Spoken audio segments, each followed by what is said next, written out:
Hi friends, welcome to everyone. আজকের যে বিষয় দশম শ্রেণীর চ্যাপ্টার নাম্বার 8 লম্ববৃত্তাকার চোঙ বা রাইট সার্কুলার সিলিন্ডার। তোমাদের এই চ্যাপ্টারের অনুশীলনীর কিছু অঙ্ক করানোর আগে আমি কিছু কনসেপ্ট তোমাদের দেব, তারপর প্রয়োগে যে সমস্ত অঙ্ক নিজেদের করতে বলা আছে সেইগুলো চেষ্টা করব তোমাদের করানোর, এবং তারপর কোষে দেখে অঙ্ক করানো হবে। তো প্রথমে আসি, লম্ববৃত্তাকার চোঙ কাকে বলে বা কেমন দেখতে হয়। এটা খুবই সিম্পল। লম্ববৃত্তাকার চোঙ কেমন দেখতে হয় যদি বলা হয়, তোমরা নিশ্চয়ই প্রত্যেকে দেখেছো তোমাদের বাড়িতে রান্নাঘরে গ্যাস সিলিন্ডার আছে। তো সিলিন্ডারের যে অংশটা, নিচের যে অংশটা, হাতলটা বাদ দিয়ে যে অংশটা আছে, সেটা কিন্তু আমাদের এক কথায় বলতে পারি রাইট সার্কুলার সিলিন্ডারের একটা উদাহরণ বলা যেতে পারে। অথবা তোমরা এই ছবিতে দেখতে পাচ্ছ যে পেনদানি আছে বা পেন স্ট্যান্ড আছে, এটা কিন্তু লম্ববৃত্তাকার চোঙ। তো চোঙ কিন্তু বিভিন্ন রকমের হয়, কিন্তু পার্টিকুলার এটাকেই আমরা লম্ববৃত্তাকার চোঙ বলবো কেন। ছবিতে কিন্তু তোমরা আরও দুটো চোঙ দেখতে পাবে। একটা এই ধরনের চোঙ আছে, এই ধরনের চোঙ আছে, দুটো চোঙ আছে। তো নাম্বার 1, নাম্বার 2 এগুলো কিন্তু এক প্রকার চোঙ। মানে চোঙের ক্ষেত্রে ওপরের যে তল দুটো আছে, ওপরের তল একটা, নিচের তল একটা, এই দুটো সমতল। আর আমাদের সাইডে যে পার্শ্বতল আছে, পার্শ্বতলটা কিন্তু বক্রতল। তোমরা গ্যাস সিলিন্ডারের ক্ষেত্রে দেখবে যে পাশের যে তলটা আছে, পাশের তলটা কিন্তু বাঁকা তল বা বক্রতল বলা হয়, তাই তো। তো রাইট সার্কুলার কাকে বলা হবে? দেখো, এই যে একটা সিলিন্ডার আছে, যদি এর নিচে একটা আমি বিন্দু যদি যোগ করি, আর এখান থেকে যদি আমি একটা টানি, এই যে রেখা টানি, এই রেখাটাকে বলা হয় অক্ষ। আমরা বলি অক্ষ।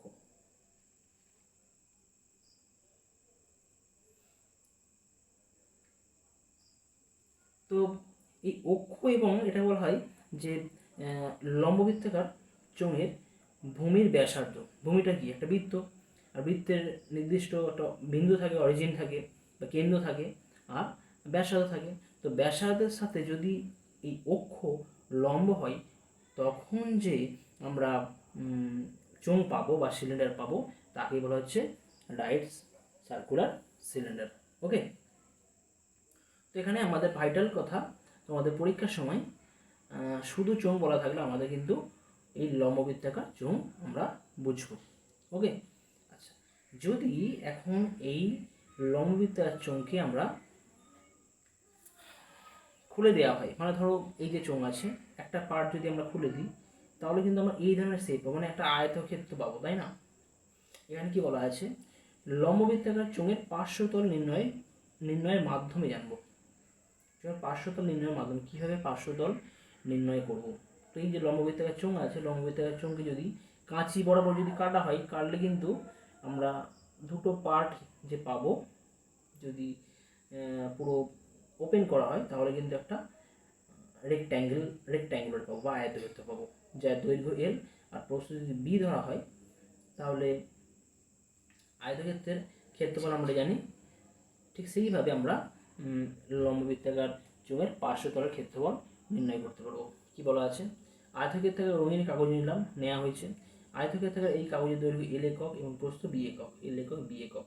এই আয়তক্ষেত্রাকার কাগজটির পাশের ছবির মতো পেন স্ট্যান্ডের বাইরে চারপাশে গা দিয়ে প্রস্থ বরাবর মুড়ে সেলোটেপ দিয়ে প্রান্ত দুটি জুড়ে দিলাম। এই জুড়ে দেওয়া হয়েছে, তাহলে কি পেয়েছি? একটা আমরা লম্ববৃত্তাকার চোঙ পেয়েছি। কি দেখা যাচ্ছে? যে দেখছি আয়তক্ষেত্রাকার কাগজের দৈর্ঘ্য এল একক এবং লম্ববৃত্তাকার চোঙের ভূমির পরিধি 2πr একক। ভূমির পরিধি 2πr, এটা হয়তো এটাই তো মুড়ে, মানে অ্যাকচুয়ালি এলটা মুড়েই তো আমরা এটা পাচ্ছি। আর লম্ববৃত্তাকার চোঙের ভূমির পরিধি কত হয়? 2πr, যেখানে আর হচ্ছে লম্ববৃত্তাকার চোঙের ভূমির ব্যাসার্ধের দৈর্ঘ্য। বৃত্তের ব্যাসার্ধ দৈর্ঘ্য আমরা জানি, ব্যাসার্ধ দৈর্ঘ্য যদি আর হয়, তাহলে পরিধি কত হয়? 2πr, তোমরা জানো। তাহলে এই 2πr কার সাথে সমান হবে? এল এর সাথে সমান হবে, তাই তো। আর প্রস্থ যে আছে, প্রস্থ কত আছে এখানে? প্রস্থ এখানে বি আছে, বি একক। বিটাই কি এখানে? বিটাই হচ্ছে উচ্চতা, মানে এইচ। প্রস্থটা বিটাই এখানে এইচ, এই এইচ আছে, আগে যে এইচ বলেছিলাম, এখানে এইচ আছে। এখন আমরা তাহলে আয়তক্ষেত্রের কাগজের প্রস্থ বি একক সমান চোঙের উচ্চতা এইচ একক। অতএব ওই আয়তক্ষেত্রের কাগজের ক্ষেত্রফল কত হবে? আয়তক্ষেত্রের ফর্মুলা কি? ক্ষেত্রফলের ফর্মুলা দৈর্ঘ্য ইন্টু প্রস্থ, অর্থাৎ এল ইন্টু বি বর্গ একক। এল মানে কি? 2πr, পরিধি ইন্টু এইচ। সুতরাং কি পাওয়া গেল এখান থেকে? আয়তক্ষেত্রের ক্ষেত্রফল। আর আয়তক্ষেত্রের ক্ষেত্রফল মানে কি? লম্ববৃত্তাকার চোঙের পার্শ্বতলের ক্ষেত্রফল 2πr/h। এটা অবশ্যই তোমরা মার্ক করে রাখবে, 2πr/h, যেখানে আরটা কি না ভূমির ব্যাসার্ধের দৈর্ঘ্য আর, এবং এইচ কি না উচ্চতা, লম্ববৃত্তাকার চোঙের উচ্চতা হচ্ছে এইচ। এটাকে আমরা এইভাবে ছবির সাহায্যে আমরা এখানে দেখিয়েছি, আর এবং এইচ। ওকে, অর্থাৎ লম্ববৃত্তাকার চোঙের পার্শ্বতলের ক্ষেত্রফল 2πr/h বর্গ একক, যেখানে এইচ হচ্ছে উচ্চতা এবং এই আর হচ্ছে বৃত্তের ভূমির ব্যাসার্ধের দৈর্ঘ্য। অর্থাৎ একটা পেন স্ট্যান্ড তৈরি করতে গেলে যে ন্যূনতম দৈর্ঘ্যের কাগজ লাগবে সেটা হচ্ছে 2πr/h, তবে কিন্তু আমরা একটা পেন স্ট্যান্ড তৈরি করতে পারবো। মানে চার পাঁচ রঙিন কাগজ দিয়ে মুড়তে 2πr/h বর্গ একক কাগজ লাগবে। এরপর আমরা জানবো, তাহলে এখানে কি পেলাম? যে পার্শ্বতলের ক্ষেত্রফল সমান 2πr × h, অর্থাৎ বৃত্তাকার তলের পরিধি ইন্টু উচ্চতা। বৃত্তাকার তলের পরিধি 2πr ইন্টু উচ্চতা। এখন যদি বলা হয় লম্ব বৃত্তাকার চোঙের সমগ্র তলের ক্ষেত্রফল কী হবে? সমগ্র তল মানে কি? কতগুলো তল আছে লম্ব বৃত্তাকার চোঙে? উপরে একটা তল আছে, নিচে একটা তল আছে, আর পার্শ্ব তল আছে, 3টে তল। তো পার্শ্বতলের ক্ষেত্রফল আমরা অলরেডি পেলাম, কি পেলাম? 2πr/h, তাই তো। আচ্ছা, আর এখন এই বৃত্ত যে আছে, এই বৃত্ত, নিচে একটা বৃত্ত, উপরে বৃত্ত, যদি দুটো উপরটা যদি পুরোপুরি ঢাকা থাকে, সেক্ষেত্রে বৃত্তের ক্ষেত্রফলের ফর্মুলা আমরা কি জানি? πr² হয়। তো নিচেও যদি πr² হয়, তাহলে ওপরটাও কি πr² হবে, অর্থাৎ 2πr² হবে সেক্ষেত্রে, 2πr²। অর্থাৎ তাহলে লম্ববৃত্তাকার চোঙের সমগ্র তলের ক্ষেত্রফল কী হয়ে যাবে? পার্শ্বতলের ক্ষেত্রফল প্লাস উপরের তলের ক্ষেত্রফল এবং নিচের তলের ক্ষেত্রফল, অর্থাৎ 2πr/h প্লাস 2πr²। এই জায়গা থেকে যদি আমরা 2πr কমন নিই, তাহলে তোমরা কি পাবে? কি পড়ে থাকবে? ভালো করে দেখলে তোমরা দেখতে পাবে পড়ে থাকছে h প্লাস r, অর্থাৎ 2πr into h plus r একক, বর্গ একক, বর্গ একক। কিন্তু আমরা লম্ববৃত্তাকার চোঙের আকৃতির যে পেন স্ট্যান্ডের কাগজ দিয়ে মুড়লাম সেটি একমুখ খোলা। যদি একমুখ খোলা থাকে তখন কি হবে? তখন কিন্তু 2πr² হবে না, তখন শুধুমাত্র πr² হবে। কারণ পেনের স্ট্যান্ডের ওপর মুখ তো খোলা থাকতে হবে, না খোলা থাকলে আমরা পেন রাখবো কী করে, তাই না? তাহলে যদি একটা মুখ খোলা থাকে সেক্ষেত্রে হবে 2πr/h প্লাস πr², এত বর্গ একক। তো কিছু প্রয়োগ এখানে করা আছে। প্রয়োগ 1, একটি লম্ববৃত্তাকার চোঙের ভূমির ব্যাসের দৈর্ঘ্য 12 সেন্টিমিটার এবং উচ্চতা 21 সেন্টিমিটার হলে চোঙের পার্শ্বতলের ক্ষেত্রফল কী হবে? তো পার্শ্বতলের ক্ষেত্রফল ফর্মুলা এই জাস্ট বললাম একটু আগে, 2πr/h। আচ্ছা, এখানে একটা কথা, যে আমাদের যদি কি দেওয়া আছে এখানে, উচ্চতা দেওয়া আছে, উচ্চতা কত? 21, মানে এইচ দেওয়া আছে 21 সেন্টিমিটার। আর ভূমির ব্যাস দেওয়া আছে, ব্যাস মানে নিচেটা কিন্তু পুরোটা, এই নিচেটা পুরোটা, এটা ব্যাস। আর ব্যাসার্ধ মানে এখান থেকে এইটুখানি দরকার ব্যাসার্ধ। তাহলে আর কত হবে এখানে? 12/2, 12/2 সমান কত? 6 সেন্টিমিটার। ফর্মুলা বসাবে জাস্ট, লম্ববৃত্তাকার চোঙের পার্শ্বতলের ক্ষেত্রফল 2πr/h, 2πr × h করলে আমরা অ্যান্সার পাচ্ছি কত? 2 × 22/7 ইন্টু 6 × 21, 7 দিয়ে কাটলে কত হবে? 7 3 21। তাহলে কত হয়ে যাচ্ছে অ্যান্সার? 2 6 12, 3 12 36, 36 ইন্টু 22, 36 ইন্টু 22, 22 ছয় কত হবে? 6 দুগুণে 12 আর 6 দুগুণে 12, অর্থাৎ 132 2 হাতে 13, 22 3 66, 66 আর 13 69, 79, 792, 792 বর্গ একক। নেক্সট প্রয়োগ 2 দেওয়া আছে যে চোঙের ভূমির পরিধি 44 মিটার এবং উচ্চতা 14 মিটার, তার পার্শ্বতলের ক্ষেত্রফল কী হবে। এখানে কিন্তু পরিধি দেওয়া আছে, আগেরটাতে কি দেওয়া ছিল, ব্যাস দেওয়া ছিল, এখন পরিধি। পরিধি মানে কি 2πr, যেখানে আর কি হয়, ভূমির ব্যাসার্ধ হয়, 2πr সমান 44। তাহলে এখান থেকে আমরা r ইকুয়াল 2 ইন্টু 22/7 ইন্টু আর। আচ্ছা, এখানে 2πr তো পুরো পেয়ে যাচ্ছি, 2πr ভ্যালু 44 দেওয়া আছে, এখানে আর বার করার কোনো দরকার নেই। আমাদের ফর্মুলা কী হয়, ফর্মুলা হয় 2πrh। 2πr এর মান কত, 44 দেওয়া আছে, তাহলে 44। আর এইচ এর মান কত, উচ্চতা 14। তাহলে অ্যান্সার কত হবে, 4 14 56, 6 হাতে 5, 4 14 56, 5 61, 16 এত বর্গ মিটার হয়ে গেল এই ক্ষেত্রে আমাদের পার্শ্বতলের ক্ষেত্রফল 2πrh। নেক্সট কোশ্চেন কি আছে, প্রয়োগ 3, একটি ঢাকনা সমেত চোঙাকৃতি জলের ট্যাঙ্কের ভূমির ক্ষেত্রফল 616 বর্গমিটার এবং উচ্চতা 21 মিটার। ওই ট্যাঙ্কের সমগ্র তলের ক্ষেত্রফল কত হবে। ট্যাঙ্ক আছে ঢাকনা সমেত, একটি ঢাকনা সমেত, ট্যাঙ্কে ঢাকনা সমেত আছে অবশ্যই, তার মানে দুটো দিকই এখানে পূর্ণ বলতে পারবো, ট্যাঙ্কের নিচেটা তো পূর্ণ থাকবেই, আর ঢাকনা দেওয়া আছে, তাহলে দুটোই নেওয়া হবে। তো এখানে জলের ট্যাঙ্কের ভূমির ক্ষেত্রফল দেওয়া আছে, ভূমিটা কী হয়, বৃত্ত হয়, আর বৃত্তের আমরা জানি একটা ব্যাসার্ধ থাকবে, ব্যাসার্ধ আমি আর ধরে নিচ্ছি। আর ভূমির ক্ষেত্রফল ফর্মুলা কী হয়, বা বৃত্তের ক্ষেত্রফলের ফর্মুলা πr², অর্থাৎ πr² ইকুয়াল টু 616, এটা গিভেন দেওয়া আছে। পায়ের ভ্যালু কত হয় আমরা জানি, 22/7 তোমরা জানো, ইন্টু r² ইকুয়াল টু 616। অর্থাৎ r² সমান কত হবে, 616 ইন্টু 22/7। যদি বাম দিক থেকে ডান দিকে চলে যাই, 7টা নিচে থেকে উপরে যাবে, 22টা নিচে নেমে আসবে, অর্থাৎ 7/22। সুতরাং এখান থেকে যদি আমরা সিম্পলিফাই করি কি পাবো, কাটাকুটি করলে আমি যদি 11 দিয়ে কাটি, 11 2 কাটবে, 11 5 11 55, 5 পাবো 6 6, 11 6 66, 2 দিয়ে গেল 28 পাবো এটা। তাহলে r² ইকুয়াল টু কত পাওয়া যাচ্ছে, কত পাচ্ছি আমরা, 728 ইন্টু 7, বা r² equal to 7 into 2 into 2 into 7। তাহলে আর এর ভ্যালু কত হবে, প্লাস মাইনাস রুট ওটা পাবো, বা 7 ইন্টু 2 পাবো তখন, অর্থাৎ প্লাস মাইনাস 14। কিন্তু মাইনাস তো নিয়ে যাবে না, একটা দৈর্ঘ্য তো এখানে আমি মাইনাস নেগেটিভ করতে পারি না, নেগেটিভ নেব না, তাহলে আর এর মান কত হবে 14, তাহলে 14 হবে। জলের ট্যাঙ্কের সমগতলের ক্ষেত্রফল, এখন সমগতলের ক্ষেত্রফল আমি জাস্ট একটু আগে বলেছি, কি ফর্মুলা হয়, 2πrh প্লাস 2πr²। ওখান থেকে যদি 2πr কমন নেওয়া হয়, তাহলে কি পড়ে থাকবে, r প্লাস h।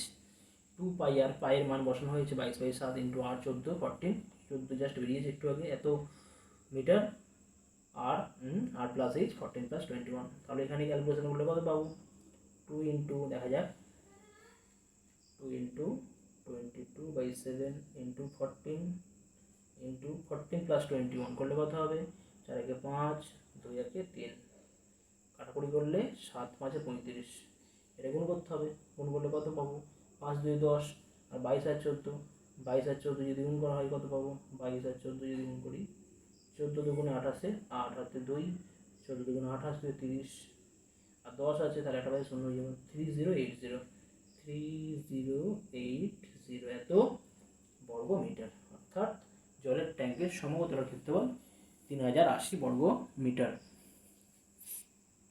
এরপর প্রয়োগ 4, কি দেওয়া আছে, যদি কোনো ঢাকনা সমেত চোঙাকৃতি পাত্রের ভূমির পরিধি 22 ডেকামিটার এবং উচ্চতা 5 ডেকামিটার হয়, তবে ওই পাত্রের বাইরের সমগ্রতলের রং করতে কতটা জায়গা রং করতে হবে। ঢাকনা সমেত চোঙাকৃতি পাত্রের, ঢাকনা আছে মানে এখানে কিন্তু অ্যাকচুয়ালি সমগ্রতলটাই করতে হবে, বাইরের মানে উপরের তলা আছে আর নিচের তলও নিতে হবে এখানে। তো এখানে ভূমির পরিধি দেওয়া রয়েছে, 2πr এর ভ্যালু দেওয়া আছে, উচ্চতাও দেওয়া রয়েছে। এককগুলো তোমরা দেখে নেবে, ডেকামিটারে আছে, তো কোনো সমস্যা নেই। তো তাহলে এখানে যদি ব্যাসার্ধ এখানে আর হতো, ভূমি ব্যাসার্ধ, তাহলে 2πr ইকুয়াল টু কত হতো, 22 ডেকামিটার, অর্থাৎ 2 into 22/7 into R equal to 22, 22 cancel হতো, তাহলে আর এর ভ্যালু কত হয়ে যেত, 7/2। ঠিক আছে, আর এর ভ্যালু 7/2। আচ্ছা, এইচ কত দেওয়া আছে, উচ্চতা 5। এখন সমতলের ক্ষেত্রফল, তাহলে কি ফর্মুলা হবে, 2πr ইন্টু আর প্লাস এইচ, এত বর্গ ডেকামিটার হবে। 2πr এর মান কত, 22, আর এর মান কত, 7/2 করলে মানে 3.5, 3.5 প্লাস এইচ মানে 5, তাহলে কত হয়ে যাচ্ছে এটা, 22 ইন্টু 3.5 এবং 5, তাহলে 8.5 হবে, 8.5 ইন্টু 22 গুণ করলে কত হবে এটা, যদি আমরা সিম্পল গুণ করি তাহলে 22 ইন্টু 85/10 পাবো। 5 দিয়ে গেলে 5 দুগুণে 5 দিয়ে গেলে 5 7 85, 2 এটা 11, তাহলে 7 11 77 7 হাতে 7, 11 7 77 7 হাতে 7, 11 11 7 18, 187 বর্গ সেন্টিমিটার, বর্গ ডেকামিটার। ওকে, নেক্সট প্রয়োগ 5, একটি একমুখ খোলা লম্ববৃত্তাকার পাত্রের সমগতলের ক্ষেত্রফল 1474 বর্গ সেন্টিমিটার, পাত্রটির ভূমির ব্যাসের দৈর্ঘ্য 14 সেন্টিমিটার হলে উচ্চতা কত হবে। তো এখানে সমতলের ক্ষেত্রফল দেওয়া আছে আর এখানে একমুখ খোলা আছে, ঠিক আছে, তাহলে কিন্তু 2πr² নেবো না, এখানে কিন্তু 1πr², শুধুমাত্র πr² নেবো, ভূমির ক্ষেত্রফল নেবো এখানে। আচ্ছা, এখানে ব্যাসার্ধ দৈর্ঘ্য বার করতে দিয়েছে, ব্যাসার্ধ দৈর্ঘ্য কত হবে, 14/2 এ করলে কত, 7 সেন্টিমিটার হয়ে যাচ্ছে, উচ্চতা ইস ধরে নিলাম। পাত্রটির সমতলের ক্ষেত্রফল কত, সমান ভূমির ক্ষেত্রফল ইন্টু প্লাস বক্রতলের ক্ষেত্রফল, ভূমির ক্ষেত্রফল কত হয়, πr², পাই 22/7 ইন্টু 7² প্লাস 2πrh, বক্রতলের ক্ষেত্রফল, তাহলে 154 প্লাস 44h। শর্তানুসারে কি দেওয়া আছে, আমাদের দেওয়া রয়েছিল যে সমতলের ক্ষেত্রফল 1474 বর্গ সেন্টিমিটার দেওয়া ছিল। সুতরাং এখান থেকে যদি আমরা ক্যালকুলেশন করি, করলে কি পাবো, এখান থেকে আমরা পাবো 44h ইকুয়াল টু 1474 মাইনাস 154, 4 4 0 5 7 7 5 2 3টা 1320, তাহলে এই সমান কত হয়ে যাবে, 1320/44, 11 দিয়ে কাটলে কত হবে, 11 4 11 1 11 2 2 11 2 22 0, 4 দিয়ে গেলে 4 3 12 30, সুতরাং এই সমান কত হয়ে যাচ্ছে, 30 সেন্টিমিটার, অর্থাৎ পাত্রের উচ্চতা 30 সেন্টিমিটার। আচ্ছা, এখন কি দেওয়া আছে, পাত্রটি যদি দুই মুখ বন্ধ থাকতো তাহলে সমতলের ক্ষেত্রফল কি হতো, তখন মানে উপরের তলটাও πr², মানে উপরে যে বৃত্ত থাকতো সেই বৃত্তের ক্ষেত্রফলটাও এখানে কাউন্ট করতে হবে, সেক্ষেত্রে πr² অ্যাড করতে হবে, অর্থাৎ 22/7 ইন্টু 7² করলে কত পাবো, 22 ইন্টু 7 144 হবে, 22 ইন্টু 7 করলে 144 হয়, 7 দুগুণে 154 হয়, তাহলে 154 প্লাস 1474 পাবো কত, 4 4 8 7 5 12 2 হাতে 1 4 আগে 5 আগে 6 1628 বর্গ সেমি। ওকে, নেক্সট কোশ্চেন নাম্বার প্রয়োগ 6,